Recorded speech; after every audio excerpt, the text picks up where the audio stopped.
Emmerdale spoilers for Monday, the 21st of July tease that beneath the green fields and ancient stone houses, a darkness has been creeping in, a darkness that bears the face of John Sugden, a man with a calm exterior, but a ruthless killer. It all began on a windy evening last autumn, when the body of Nate Robinson was discovered, hidden under a thin layer of soil in the thick hedgerows behind the old barn. To the villagers, it seemed an unimaginable tragedy, Nate, full of warmth and laughter, gone without warning. But for John, it was just the first step in a hidden masterpiece.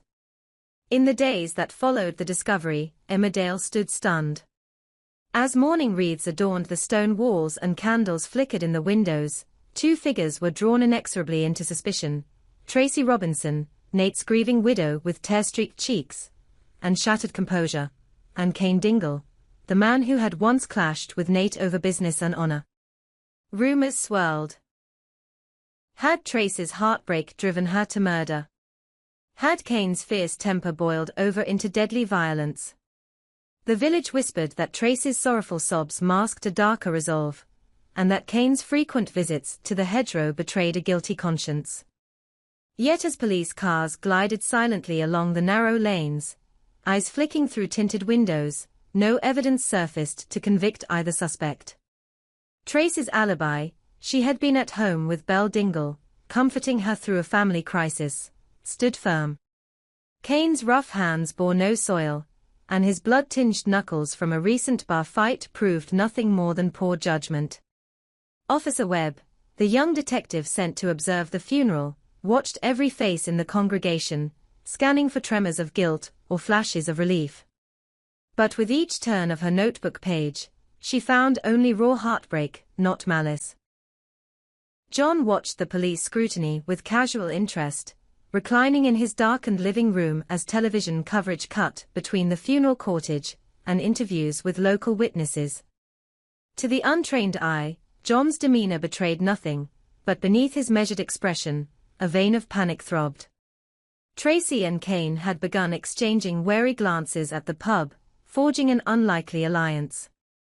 Their whispered conferences, first held in corners of the Woolpack and later in private rooms at number 1, had given them a shared purpose: to clear their names and expose the real killer. John realized that every second of friendly banter between them, every cautious smile, risked unearthing the truth he'd buried alongside Nate. If they pooled their suspicions, or if Tracy's keen memory and Cain's streetwise instincts connected the dots, his carefully constructed facade would collapse. And so he determined that to preserve his secret, he must strike again, twice as swiftly, twice as cleanly. Before the police could close in. A week after the funeral, the village was shaken by news that Owen Longford, recently returned to Emmerdale, had been found unconscious in his living room. Liam Kavanagh, Owen's devoted brother, had called for help after finding him slumped in an armchair, surrounded by empty bottles and strewn pills. Paramedics arrived to a scene heavy with suspicion. Owen, known for his dark past and his own violent tendencies, appeared victimized this time. Yet Liam's guilt-choked plea to the paramedics, "He's my brother, please save him," echoed across the social media posts as proof of Owen's fragility, steering the village's sympathy away from any notion that foul play might be involved. Even as doctors wheeled Owen into surgery, John slipped through the back corridors of the clinic, his movements practiced and silent. He paused outside the operating theater, listening to the rhythmic hiss of ventilators and the muted beeps of monitoring equipment. He knew those machines would now document Owen's fragile recovery, bolstering the story that the younger Sugden had merely fallen victim to his own demons. But John's mind was already racing. He would need to erase any trace of his presence here, lest the police discover that he had spent precious minutes alone with Owen's unconscious form. Inside the ward, John methodically wiped down handrails and counters, sniffing out fingerprints like a predator mapping its territory. He collected the half-empty pill bottles and crushed tablets, disposing of them in a bin sealed with a biohazard sticker. A discarded syringe, evidence of Owen's voluntary relapse, was slipped into a pocket.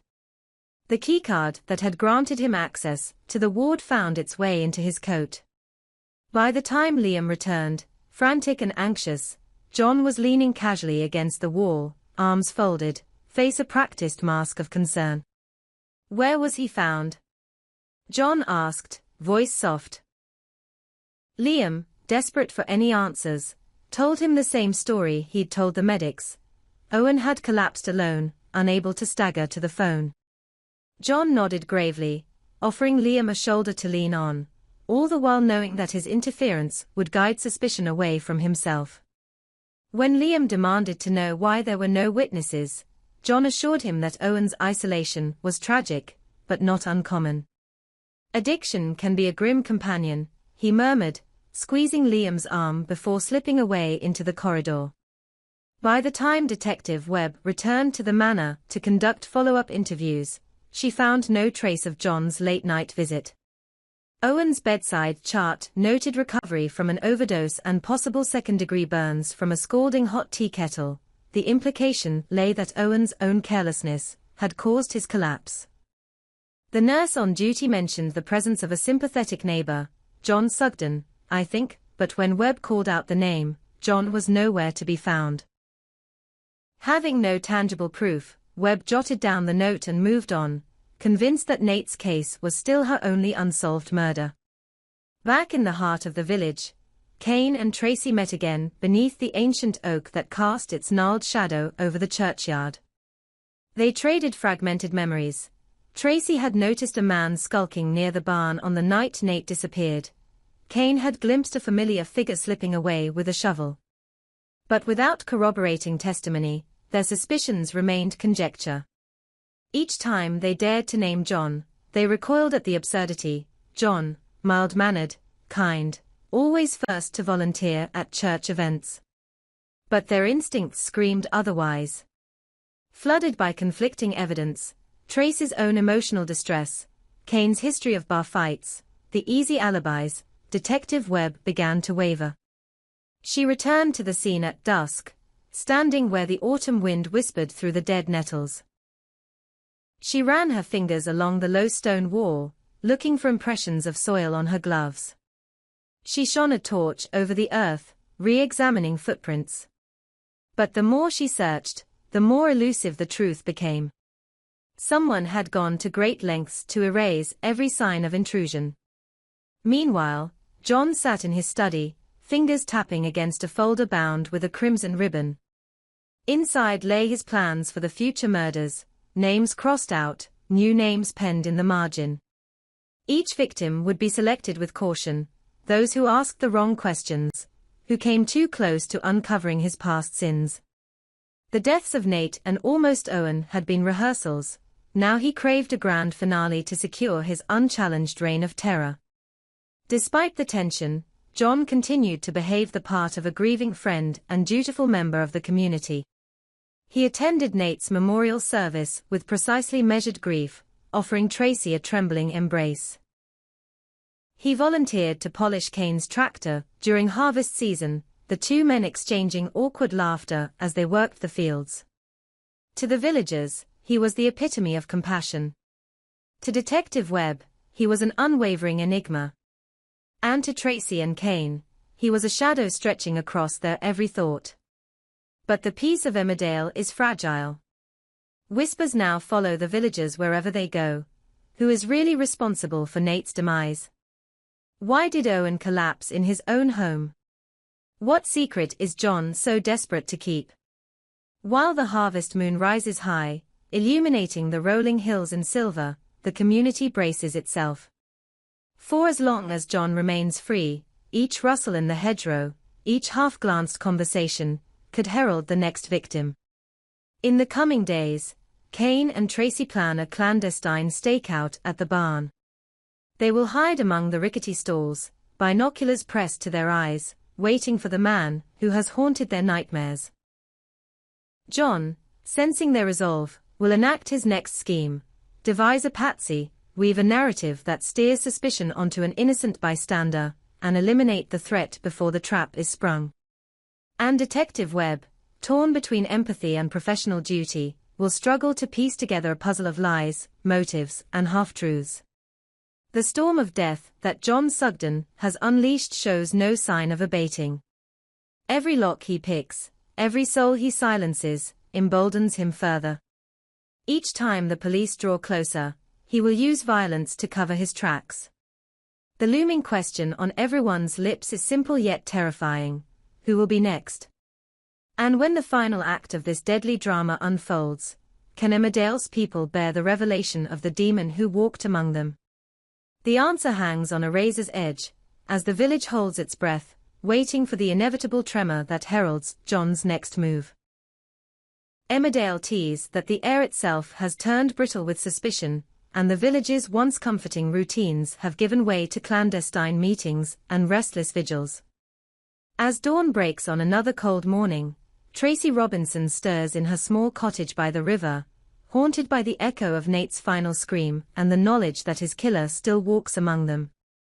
Cain Dingle, too, prowls the farmyard at first light, his brooding gaze fixed on every passerby, convinced that someone, somewhere, knows the truth. But it is John Sugden, perched like a dark sentinel within his own heart, who truly trembles, for every stolen breath he takes brings him closer to exposure. That day, Tracy and Cain conspire beneath the twisted boughs of the old ash tree at the edge of the Robinson meadow. Wrapped in thick coats against the sting of frost, they exchange newfound clues gleaned from jittery witnesses. Tracy recounts how, just before Nate vanished, she saw John slipping away from the barn with mud-stained boots and a shovel slung over his shoulder.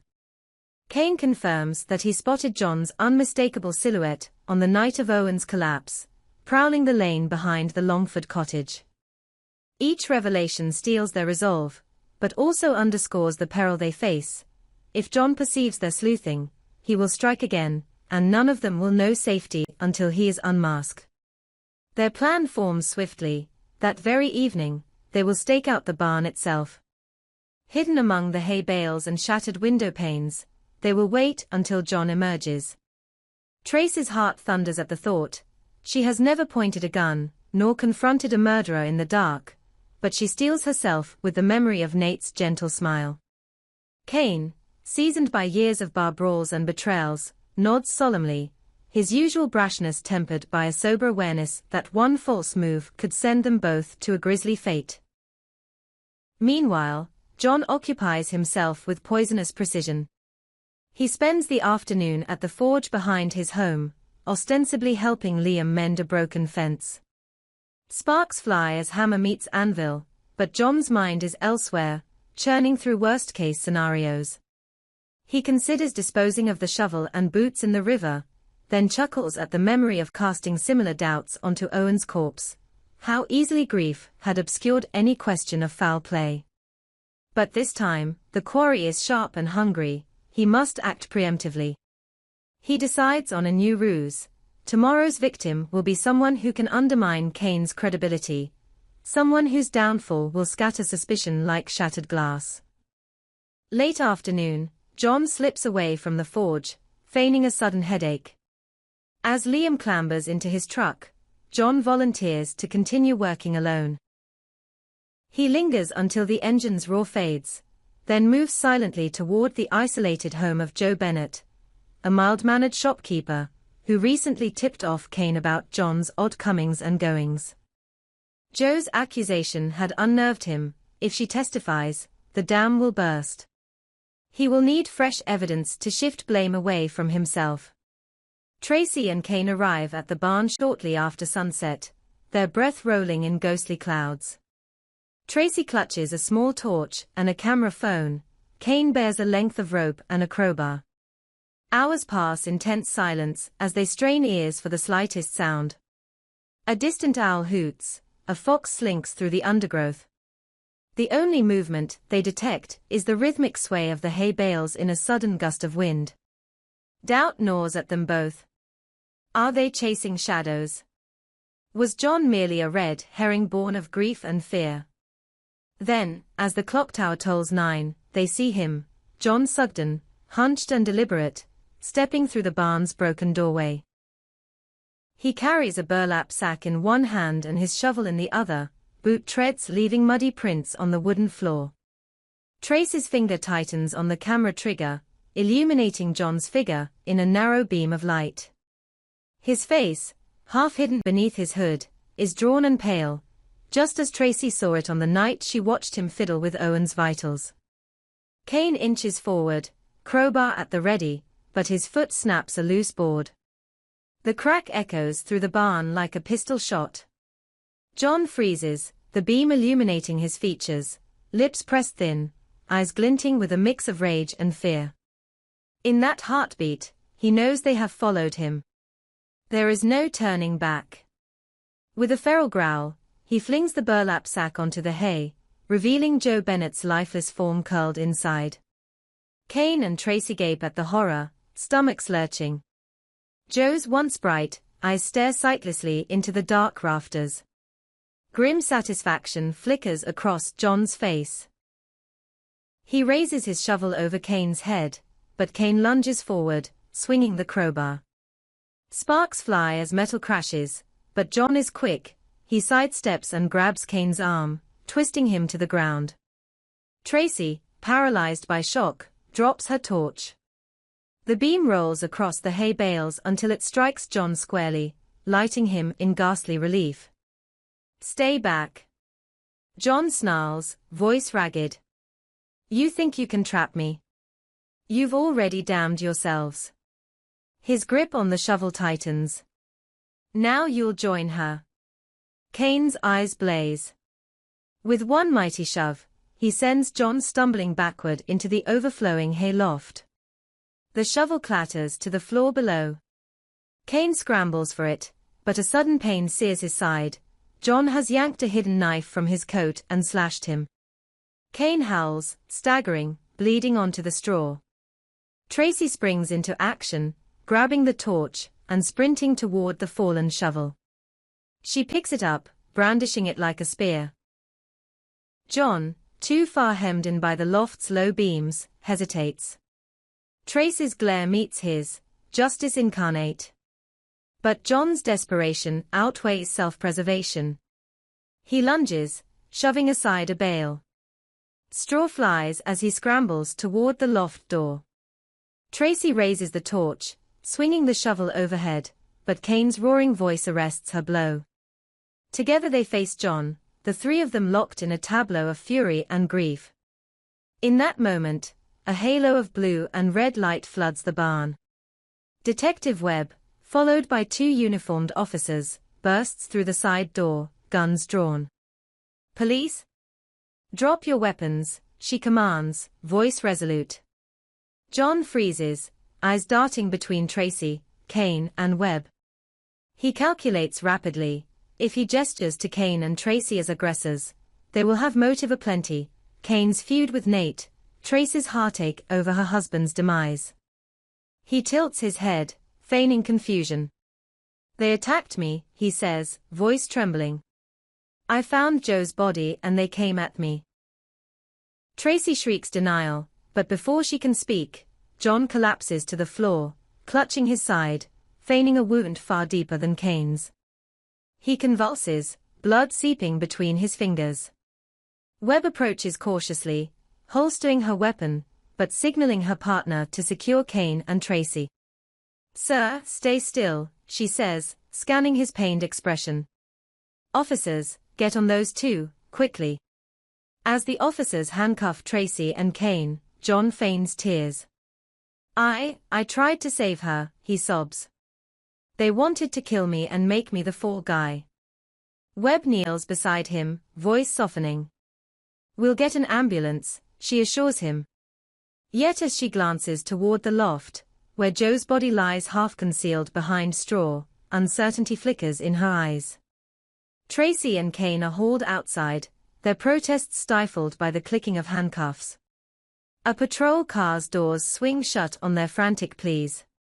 Webb stands between them and John, torn between her instincts and the damning tableau before her. The evidence against Kane, a blooded knife, his presence at the crime scene, and Tracy's frantic screams make a compelling narrative. John's calculated fragility seals the story. He is the innocent victim, they are the villains. As the ambulance arrives, Webb kneels beside John once more, pressing gently on his makeshift bandage. "We'll sort this out," she promises. But her eyes drift back to the barn's shadows, where the body of Joe Bennett lies, and she wonders for the first time whether she might be staring at not one, but multiple tragedies shaped by a single malevolence. That night, as Tracy and Kane sit in adjacent cells at the village police station, separated by a thin metal partition, they exchange worried glances. Tracy's voice trembles. "We fell into his trap." Kane slams his fist against the bars. "We can't let him win. I'll break out if I have to." Tracy places a hand on his arm. "There's another way." Through the glass, they see Webb pacing outside John's ambulance, conferring quietly with an officer. The detective's brow is furrowed, doubt etched deep. Tomorrow will bring court appearances, bail hearings, and village gossip. The villagers will gasp at the news that beloved Kane Dingle and the grieving widow Tracy Robinson stand accused of Joe Bennett's murder. Children will whisper in schoolyard corridors, neighbors will shutter windows as they pass the station. And all the while, John Sugden will recover in the hospital, his wounds dressed and his alibi strengthened by the spectacle of his distress. But buried beneath their despair, Tracy and Kane nurture a spark of hope, a plan to expose John before the gavel falls. They must convince Detective Webb of the lies she has been fed, smuggle out the evidence hidden on Tracy's camera phone, and somehow escape their cells before the system, unwittingly manipulated, condemns them. For if John's reign continues unchallenged, no one in Emmerdale will ever be safe again. And as the first snows of winter begin to drift down from the hills, the village braces for the next act in a drama of innocence lost and vengeance pursued, each heartbeat edging them closer to the moment when John's masquerade will finally shatter.